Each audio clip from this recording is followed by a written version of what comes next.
চলো আমি আজকে তোমাদের সাথে শেয়ার করব আমি কিভাবে বাড়িতে রসবড়া বানাই।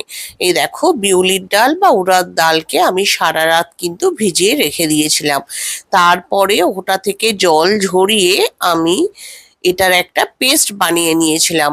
আর তারপর সেই পেস্টের সাথে মিশিয়ে দিয়েছিলাম মিল্ক পাউডার। আসলে মিল্ক পাউডার দিলে কিন্তু এটার টেস্ট খুব ভালো হয়। তার সাথে মিশিয়েছিলাম অল্প একটু বেকিং সোডা আর সামান্য নুন। এরপরে এটাকে খুব ভালো করে ফেটিয়েছি। এখানে কিন্তু ব্যাটারটা বেশি পাতলা করলে চলবে না, অল্প অল্প করে ব্যাটারে জল মেশাতে হবে। আর খুব ভালোভাবে কিন্তু এই ব্যাটারটাকে ফেটাতে হবে। আর এর সাথে মিশিয়ে নিতে হবে গুড় অথবা চিনি। আমি রসবড়াতে গুড়ই মিশিয়েছি, চিনি মেশাইনি, সেই কারণে দেখো রংটা একটু লাল লাল হয়েছে। ভালো করে ফেটানো হয়েছে কিনা সেটা বোঝার জন্য একটা পাত্রে একটু জল নিয়ে ব্যাটারের অল্প একটু পোর্শন তার মধ্যে দিয়ে দেবে।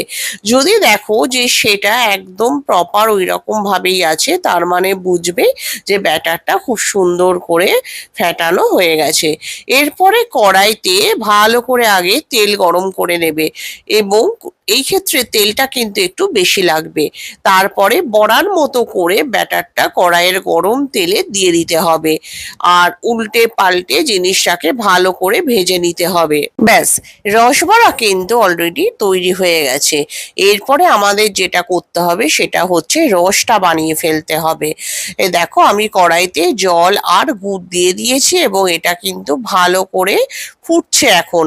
এটা ফুটতে ফুটতে যখন একটু শিরার আকার ধারণ করবে, তখন আমি এই রসটাকে, যে রসবড়াগুলো অলরেডি তৈরি করে রেখেছি, তার উপরে ঢেলে দেব।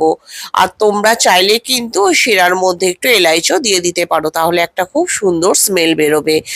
দেখো কি সুন্দর রসবড়া তৈরি হয়ে গেছে। এইভাবেই বড়াগুলোকে রসে ভিজিয়ে রাখতে হবে বেশ খানিকক্ষণ। তারপরেই দেখবে রসে ভিজে এই পুরো বড়াগুলো না ভীষণ নরম তুলতুলে হয়ে গেছে। আর এগুলো খেতেও কিন্তু ভীষণ টেস্টি হয়।